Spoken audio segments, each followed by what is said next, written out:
Caríssimos irmãos, caríssimas irmãs, louvado seja nosso Senhor Jesus Cristo. É Dom Petrini que está falando para comentar a Santa Liturgia do dia 7 de setembro, segunda-feira.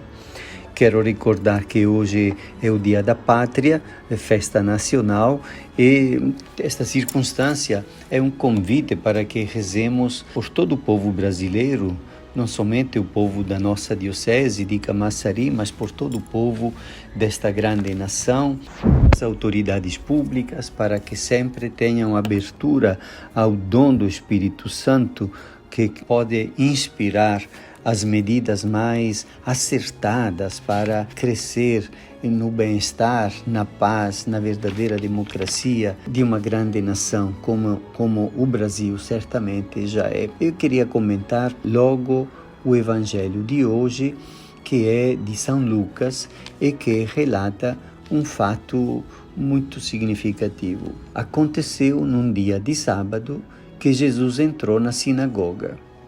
E como de costume, ele foi convidado a tomar a palavra, a ensinar. E ali havia um homem cuja mão direita era seca.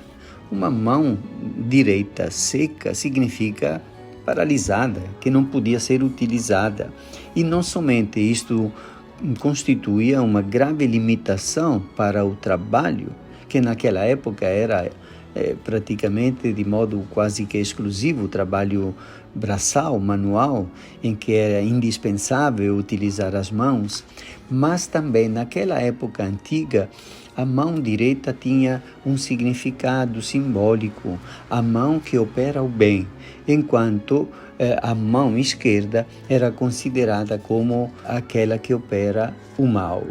Então, não somente ele tinha dificuldade para dar conta das necessidades dele, da própria família, porque a mão seca não lhe permitia pegar na enxada ou fazer outros trabalhos necessários, mas também o afastava das pessoas, porque quando as pessoas viam que a mão direita dele estava paralisada, não chegavam perto, porque interpretavam como se fosse um homem destinado somente a fazer coisas erradas, a fazer o mal. E naquela sinagoga estava Jesus, estava este senhor, digamos, um homem sofredor daquela época, e estavam fariseus e mestres da lei, quer dizer, aqueles que dominavam um pouco toda a antiga religião e a antiga aliança. Os mestres da lei, os fariseus, o observavam para verem se Jesus iria curá-lo em dia de sábado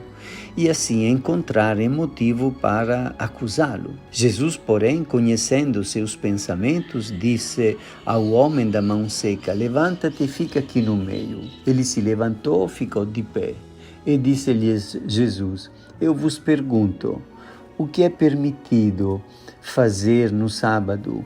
O bem ou o mal? Salvar uma vida ou deixar que se perca?" Então Jesus olhou para todos os que estavam ao seu redor e disse ao homem: "Estende a tua mão." O homem assim o fez e sua mão ficou curada. E naquela época, vocês lembram, tinha esta lei do sábado, em que no sábado não se devia fazer nenhum trabalho, por mínimo que fosse. Então Jesus não poderia curar no dia de sábado, porque estaria quebrando esta antiga norma. E por que não poderia se trabalhar no dia de sábado?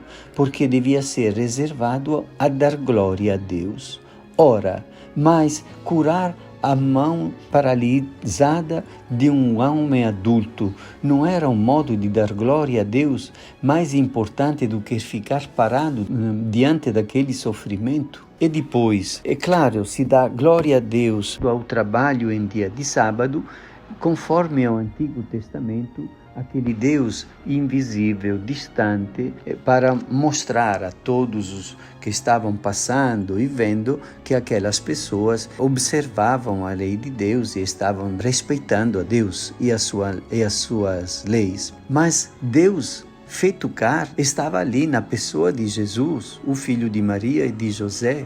Ele é o Verbo encarnado. Ele se apresentou e foi enviado pelo Pai exatamente como o Filho amado, como o Deus vindo na nossa condição carnal e humana para poder conversar, dialogar e mostrar a misericórdia do Pai. Mais do que a observância daquela lei antiga, o que dava glória a Deus era poder dizer com maravilha e com gratidão, mas Deus acabou entrando na nossa realidade, habita entre nós, como fala o Evangelho de São João, e plantou a sua tenda para estar conosco, e vem com o poder de perdoar, de expulsar os demônios, de curar os doentes. Então, poderia ser realmente um motivo de dar glória a Deus, reconhecer naquele homem que eles viam, Jesus, natural da Galileia e de profissão carpinteiro, como o próprio Deus encarnado. Mas eles não tinham essa abertura da inteligência, essa liberdade do coração, porque se dissessem,